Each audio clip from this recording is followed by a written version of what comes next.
Dying has never been so fun. Well, kinda. Lots of games make that fun, but none of them wish you a happy death in the title of the game, so I feel like Have a Nice Death deserves some credit for that. Oh, and also for the incredibly good art style, nice soundtrack, and great gameplay, but who cares about that, right? I can't keep up the act, sorry, I do care about all that. I mean, I can't not care about something that clearly had so much love put into it, but let's go by parts. Have a Nice Death is a chill action roguelite just released from early access in which you play as an overworked death suffering from burnout. Relatable, right? It has a company called Death Inc., which, you know, handles killing people and harvesting their souls on behalf of Death. Except, since Death is suffering from burnout, things have gone a bit crazy in the company. After getting fed up with the dismal state of the place, it is decided Death will put the company in order again. Since most people care first and foremost about gameplay when it comes to roguelites, I'll start there. It's good. Like, really good. You have basically three main attacks, which are your ever-present scythe, and two special attacks using special weapons and spells that you can collect. The controls are simple, with your movement, your iframe dash, and your attacks, but that doesn't mean you can't do much with them. Depending on when and how you attack, you can perform all sorts of nice combos using your three weapons. You can even use a unique devastating attack with your special meter that charges as you hit enemies. I mean it, the combat is smooth as all heck. You can see lots of it throughout this entire video because, quite honestly, it is what you'll be doing for 75% of the game. In a combat-filled roguelite, the combat is the one thing that you want to get right, and I'm glad to say that they did. The weapon variety is actually pretty good, but you won't have access to all of them at the beginning of the game. Instead, you have to permanently unlock them between runs using ingots, a type of currency you can find in your office. The buying system is actually pretty cool. Everything has a set price, but it gets progressively cheaper as you accomplish missions throughout your runs, like killing X-Boss 3 times or something.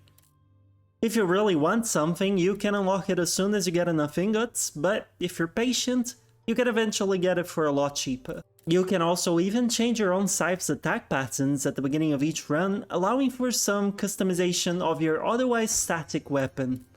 And if that's all not enough, within each run you can also upgrade your weapons for the run using the temporary currency you can find, which are akin to souls. But your weapons are not the only things that offer variety in the runs.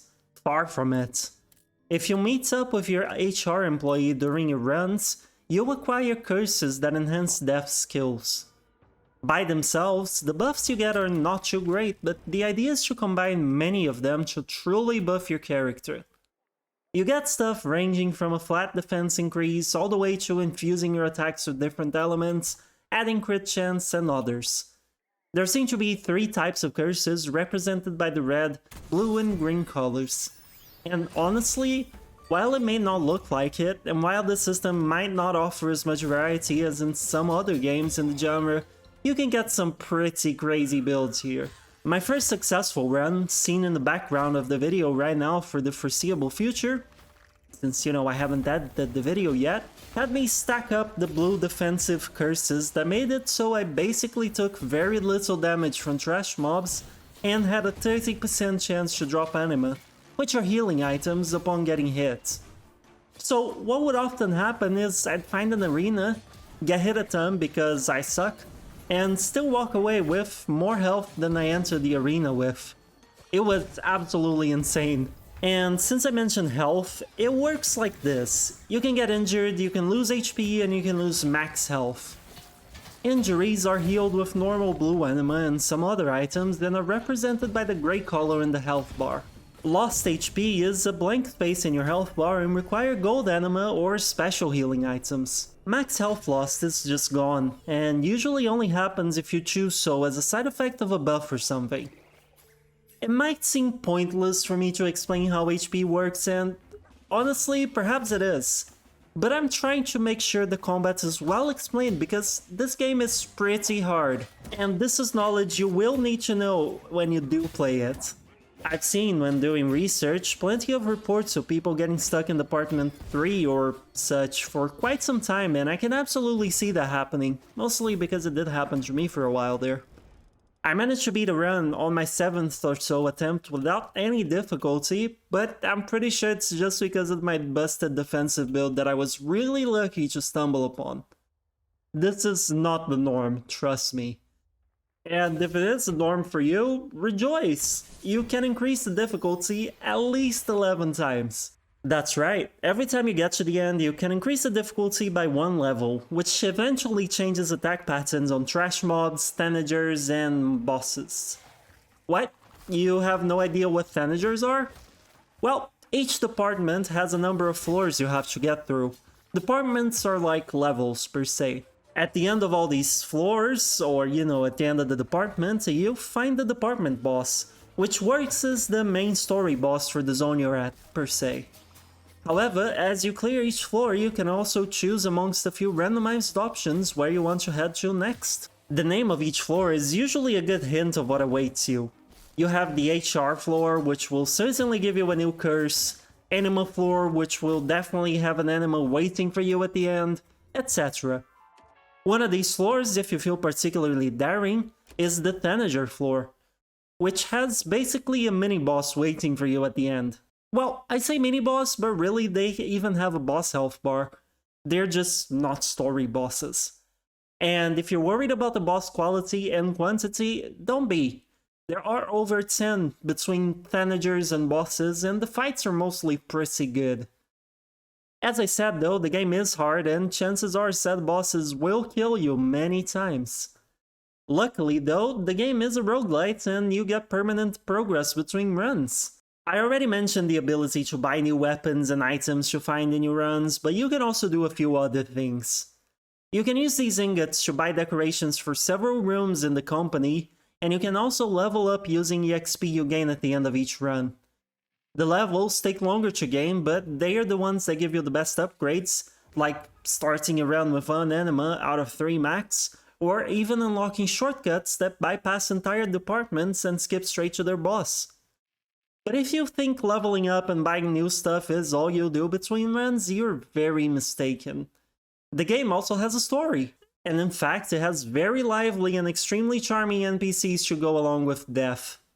Oftentimes when you die you can find new dialogue from several NPCs, usually progressing some sort of self-contained story.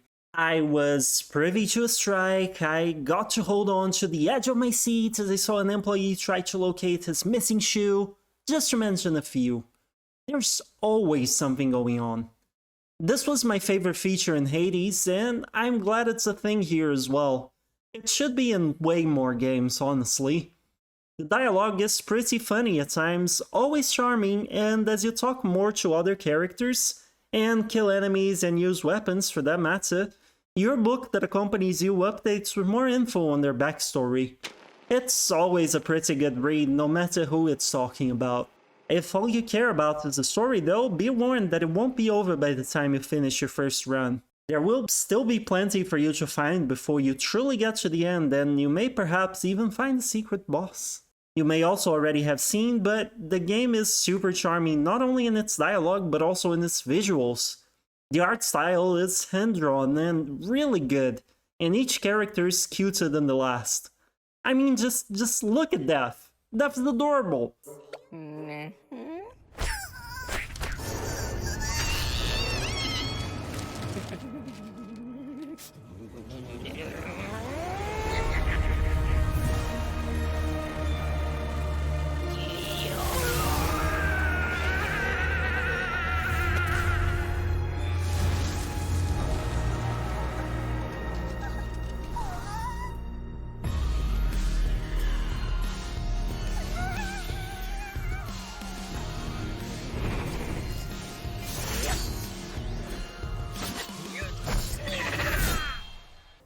The soundtrack is also pretty good, and the noises that happen as you hit stuff were pretty satisfying, which is something I really enjoy in a roguelite.